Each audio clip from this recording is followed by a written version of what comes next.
ज्यावेळेस छत्रपती शिवाजी महाराज रायगडावरती होते त्यावेळेस सिद्धिजोहर नावाचा एक बादशाह छत्रपती शिवाजी महाराजांना पकडण्याकरता 40,000ची फौज घेऊन रायगडाच्या भोवताली गेला. राजे गडावरती होते, चहूकडे सैनिक होते, राजांना गडावरनं खाली जायचं होतं, पण राजांना जाता येत नव्हतं कारण की खाली 40,000ची फौज होती आणि गडावर फक्त आणि फक्त 400 ते 500 मावळे होते. कुठं 40,000, कुठं 400-500 मावळे, मग कसं लढणार? मग ते म्हणे, त्या सिद्धीचं पत्र आलं, जर तुम्हाला राजाने समर्पण केलं तुमच्या राजाने तर आम्ही सगळे हे जे आम्ही कत्तल वगैरे करतोय हे सगळं थांबून देऊ. म्हणजे सिद्धीजोहर आला होता ते काय शांत बसला होता का? असं आपल्यासारखं उपोषणाला, आपले जरांगे पाटील उपोषणाला बसले होते तसा तो शांत थोडा बसला होता. तो ज्यावेळेस आला त्यावेळेस आल्याबरोबर त्याने मंदिरं मोडायला सुरुवात केली, गायी कापायला सुरुवात केली, माया बहिणींच्या आबरू लुटायला सुरुवात केली, अनेक बायांच्या कपाळाचं कुंकू त्याने पुसलं. एवढे वाईट वाईट कृत्य तो करत होता, त्या ठिकाणी कीर्तनात सांगायला देखील लाज वाटते. एवढे वाईट कृत्य तो करायचा, छत्रपतींच्या डोळ्यामध्ये रोज अश्रुधारा यायच्या आणि छत्रपती विचार करायचे, जर मी माझ्या जीवनाचं समर्पण केलं आणि सिद्धीने मला मारलं तरीही चालेल, पण मी माझ्या माई बहिणींची आबरू लुटू देणार नाही. बरं ठरलं. मग सगळे मावळे म्हणायचे, राजे तुम्ही काय करा, तुम्ही जाऊ नका हो राजा, आम्ही काहीतरी करू. राजा तुम्ही जाऊ नका, लाख गेले तरी चालतील पण लाखाचा पोशिंदा जायला नको. राजा तुम्ही काय करा, तुम्ही गडावरती थांबा, आपण काहीतरी करू. आणि एक सैनिक राजांकडे आला आणि राजांना म्हणला, राजा तुम्हाला समर्पण करायचंय ना, तुम्हाला एक उपाय सांगतो. आपलं जे राज्य आहे, आपल्या राज्यामध्ये हुबेहूब तुमच्या सारखा दिसणारा आणि तुमचंच नाव त्याला आहे असा असणारा शिवा काशीद नावाचा न्हाव्याचं पोरग आपल्या राज्यात राहतंय. मग समर्पण करण्यापेक्षा आपण काय करू, त्याला तुमच्या जागी पाठवलं तर काही अडचण नाही. राजे म्हणले नको, जर मी सिद्धीच्या दारामध्ये जर गेलो ना तर सिद्धी माझा जीव घेतल्याशिवाय राहणार नाही आणि माझ्यासाठी कोणी जीव दिलेला मला चालणार नाही. मावळे म्हणले, राजा अहो लाख गेले तरी चालतील, लाखांचा पोशिंदा जायला नको. राजा एक जीव गेल्याने काय होतं? राजा तो समर्पण करायला तयार आहे. आता बघता बघता पळत पळत बातमी शिवा काशिदापर्यंत आलीये. राजे नको म्हणायचे, राजे म्हणायचे नको, त्याच्या लग्नाला नुकतंच 1 वर्ष झाले, कशाला आपण त्याचा प्राण घ्यायचा, कशाला उगस. त्याची पत्नी, त्याची आई त्याची घरी वाट बघत असेल, त्याचे वडील या ठिकाणी नाही येत, मग त्याच्या पत्नीला आणि आईला काय वाटत असेल, काय वाटेल त्याच्या पत्नीला? का 1 वर्ष झालं माझ्या लग्नाला आणि राजाने राजाच्या स्वतःच्या संरक्षणाकरता माझ्या नवऱ्याचा बळी घेतला. अरे काय विचार करेन त्याची पत्नी? नको नको नको, माझ्या जागी त्याला पाठवण्याची काहीही गरज नाही. पण शिवा काशिदाला ज्यावेळेस बातमी कळाली तर शिवा काशीद धावत पळत छत्रपती शिवाजी महाराजांच्या दरबारामध्ये आला आणि छत्रपती शिवाजी महाराजांना मुजरा केला आणि छत्रपती शिवाजी महाराजांना म्हणू लागला, राजे घ्या मुजरा, राजे घ्या मुजरा. छत्रपती शिवाजी महाराज काय मुजरा घेत नव्हते आणि शिवा काशीद काय ऐकत नव्हता, कारण की छत्रपती शिवाजी महाराजांना माहित होतं हा मुजरा इथून फक्त सिद्धीच्या दारात जाण्याकरता शिवा मला करतोय.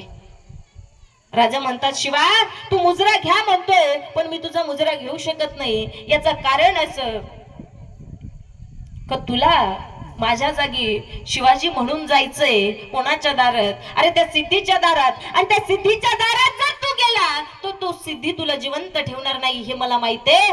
नको रे शिवा, नको आग्रह करू मुजरा घेण्याचा. पण शिवा म्हणतो, राजा तुम्ही घ्या की हो मुजरा. शिवा म्हणतो, राजा मला माहिती आहे जर मी सिद्धीच्या दारामध्ये जर गेलो ना तर सिद्धी जोहर मला मारल्याशिवाय राहणार नाही.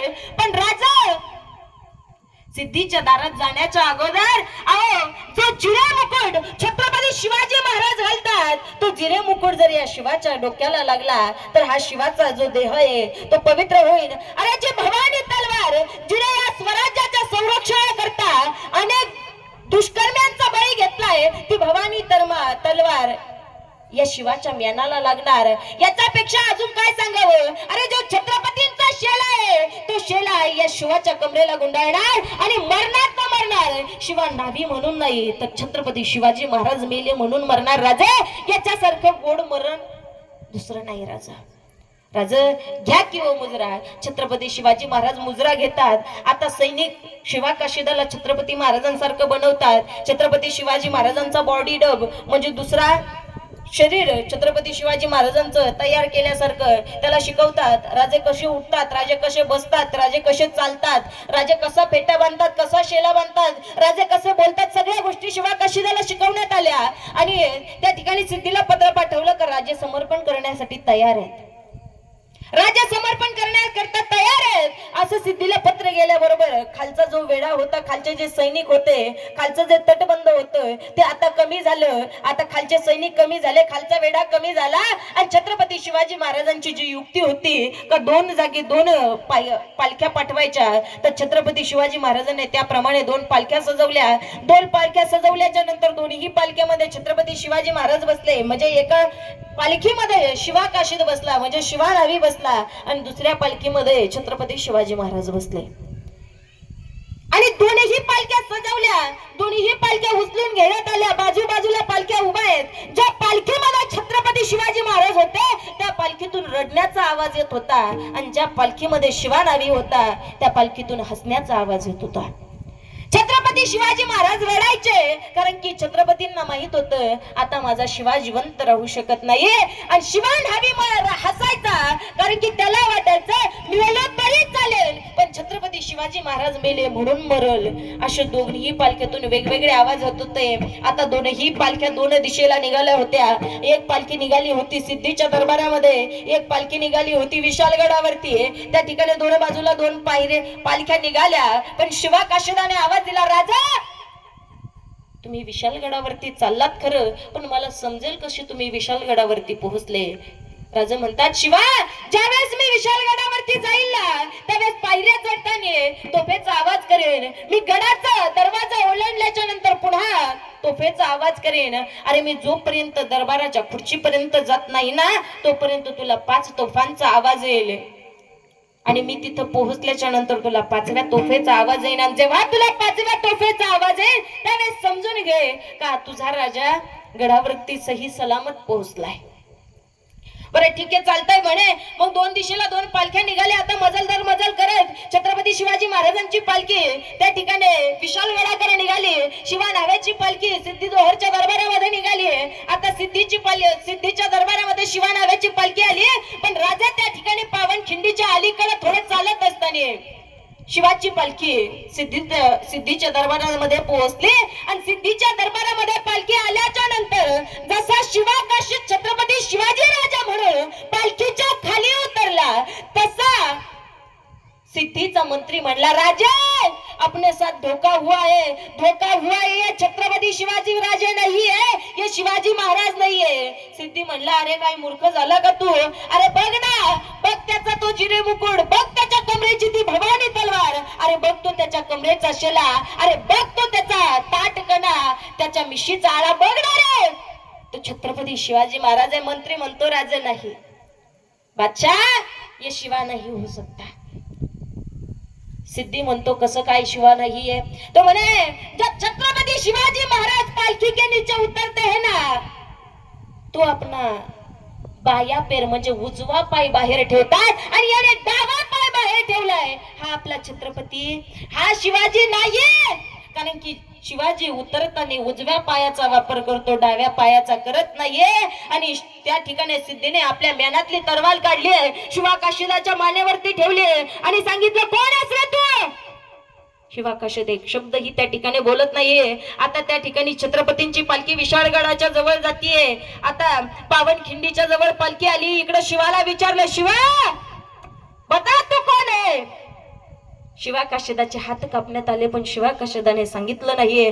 पुन्हा शिवाचे पाय कापले पण शिवा एक शब्द नाही बोलत नाहीये. जसा शिवाला कळालं, सिद्धीला कळालं काय आपल्या सोबत धोका झालाय तसं त्यांनी सैनिक छत्रपतींना पकडण्याकरता पाठवले.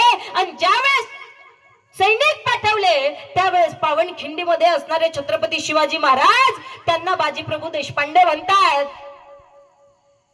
राजे इथं सैनिक आलेत, सिद्धीचे सैनिक आलेत. सिद्धीला कळालंय का तो शिवा नावी आहे, शिवाजी महाराज नाहीये. त्यांनी सैनिक पाठवले. तुम्ही काय करा आता, राजा तुम्ही जा आणि मी त्या ठिकाणी 100-200 मावळे घेऊन या ठिकाणी थांबतो. राजा तुम्ही गडावरती जा. राजे म्हणले बाजी नाही हो, एवढी मोठी सिद्धीची फौज येणार म्हणजे तुम्ही एकटे लढणार कसे. बाजी प्रभू देशपांडे म्हणतात तुम्ही जा, तुम्ही काही काळजी करू नका. राजे बाजी प्रभू देशपांडेने दोन्ही हातात 2 दानपट्टे घ्यावे, त्या पावनखिंडीच्या जवळ उभा राहावं. इकडे शिवा नावाचे हात कापले, पाय कापले, पण शिव्या नावाच्या तोंडावरचं हसू जात नव्हतं. जसा राजे गडाच्या पायऱ्या चढायला लागले तसा शिवाच्या कानावरती तोफेचा आवाज आला. जशी पहिल्या तोफेचा आवाज आला शिवा काशीदाने मान वर केले. दुसऱ्या तोफेचा आवाज झाला, शिवा काशीदाने डोळे मोठे केले. तिसऱ्या तोफेचा आवाज झाला, शिवा काशीदाने आपल्या चेहऱ्यावरती एक हास्य आणलं आणि त्याचे ते डोळे बघून सिद्धीला राग आला. आणि रागात असणाऱ्या सिद्धीने आता शिवाची छाती फाडली आणि शिवाच्या शरीराचे तुकडे करायला सुरुवात केली. पण शिवाने सांगितलं नाही का माझं छत्रपती शिवाजी महाराज तिकडे गेले, मी छत्रपती नाहीये. शिवा नावी काही बोलत नाही. त्या ठिकाणी चौथ्या तोफेचा आवाज झाला, 5व्या तोफेचा आवाज झाला आणि 5व्या तोफेचा आवाज झाल्याच्या नंतर शिवा नावी त्या ठिकाणी सिद्धी जोडला म्हणतो, अरे मला काय मारतो, माझ्यासारख्या हजारो मेले ना तरी आमचा लाखाचा पोशिंदा त्याच्या जागी सुरक्षित पोहोचलाय. आणि जसा सिद्धीच्या कानावरती असा शब्द ऐकू आला तशी सिद्धीने त्या ठिकाणी शिवा नाव्याचं मुंडकं उडवल्याच्या नंतर त्याच्या शरीराचे छोटे छोटे तुकडे केले आणि ते छोटाले तुकडे एका पालख्यामध्ये भरले. पालखीमध्ये भरल्याच्या नंतर ती पालखी त्या ठिकाणी विशालगडाच्या दिशेने रवाना केली. इकडे बाजी प्रभूंनी सगळं सैन्य अडवून धरलं. त्या ठिकाणी बाजी प्रभूंचा देखील पावनखिंडीमध्ये प्राण गेला. आता शिवा नाव्याची पालखी विशालगडाच्या दिशेने जात होती.